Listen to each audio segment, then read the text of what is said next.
Sunset and Burning Leaves, Reverend Shusei, Chapter 20.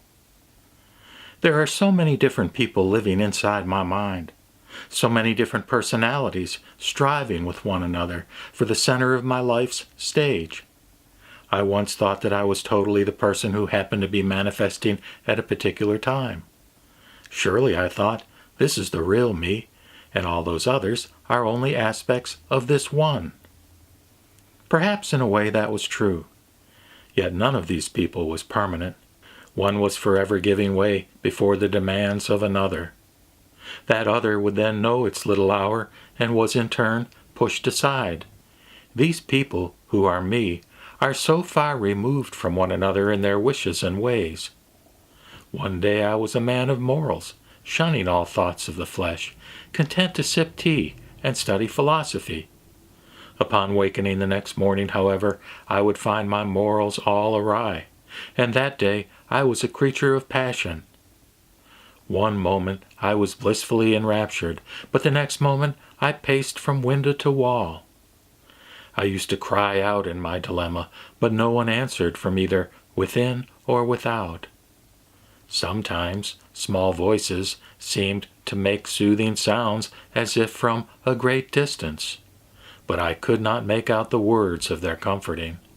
From the heights of spiritual exaltation to the depths of passionate involvement, I was whipped back and forth, my arms always reaching out for that place where I was not, for that person that I had been but was no more. No, I am not totally any one of the many people who live inside my mind. Whichever one I may be at this moment, the others are always there on the fringes of my consciousness. Many pairs of eyes are always watching, eyes soft and peaceful, eyes of pride and jealousy, eyes of humility and faith, eyes of malice and fear, eyes glinting with passion's fire. All those people whom I would suppress at this moment wheedle and plead, tempt and beckon me toward the shadows where one of them will seek to destroy the, quote, me who now lives. The one who would succeed in overwhelming me would emerge, reborn in my form. Poor unhappy children of my mind, I know now that I cannot live my life as any chosen one of you with total denial of all the rest. Each person within me bespeaks a facet of life, a way of nature, and is deserving of being recognized as having existence. To deny my several selves is to deny my fellow men who are incarnate in many forms. I must accept all myself completely if I would accept my fellow men. I may deplore the act of killing, yet I must feel compassion for the killer by recognizing the latent killer in myself. Can I spit upon and feel loathing for the lustful man when I know that just such a one lives in my own skin?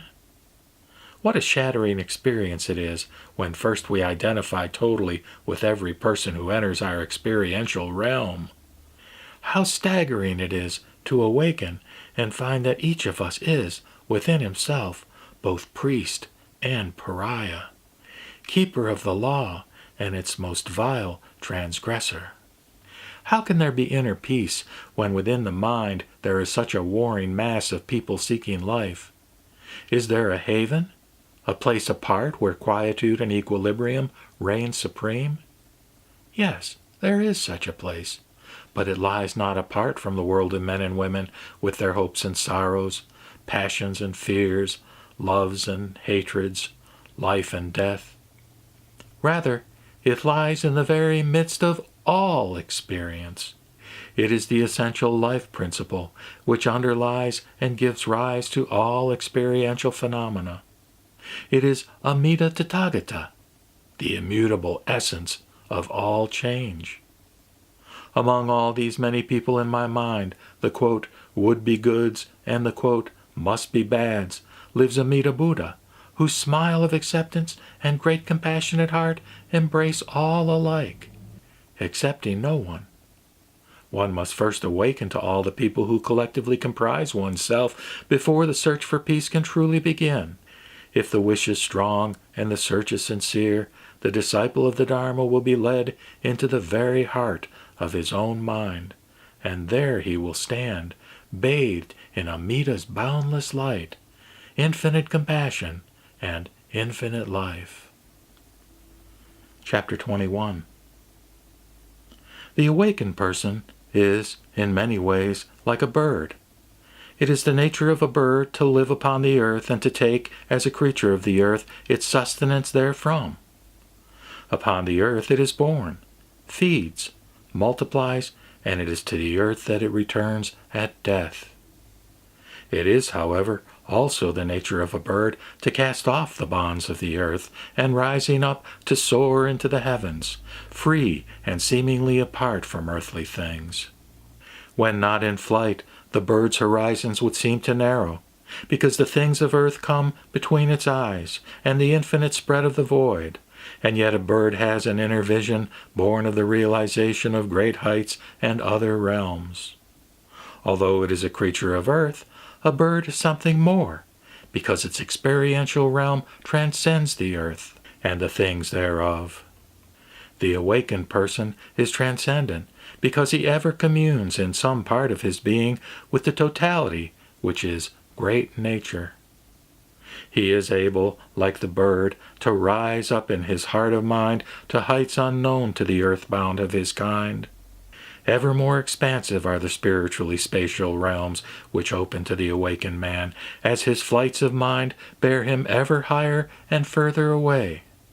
Yet he, like the bird, returns ever to earth, and goes about his daily life in the company of his fellow men and women. How is such a person different from others? He is different in much the same way that the bird is different from his fellow creatures. Both he and the bird are able to see farther, to view the earth and the things thereof from a different perspective. It is altogether a matter of mind. The person of sorrows, whose mind is bound to the things of earth, knows only the narrow confines of his limited worldly vision. He wanders through life from one experience to the next without the awareness of the something more in life. The awakened person may also wander, but his course has greater meaning, illumined by the clear light of the realization of things beyond.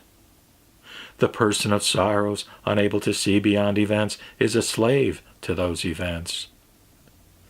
The awakened person sees beyond events, realizes the totality that gives rise to events, and is therefore free from the fetters with which events would seek to bind him. The person of sorrows fears the workings of karma, and, stumbling and falling again and again before its attacks, is defeated. The awakened person, however, seeing the true nature of karma, passes through its many forms like a bird, soaring through the corridors of space.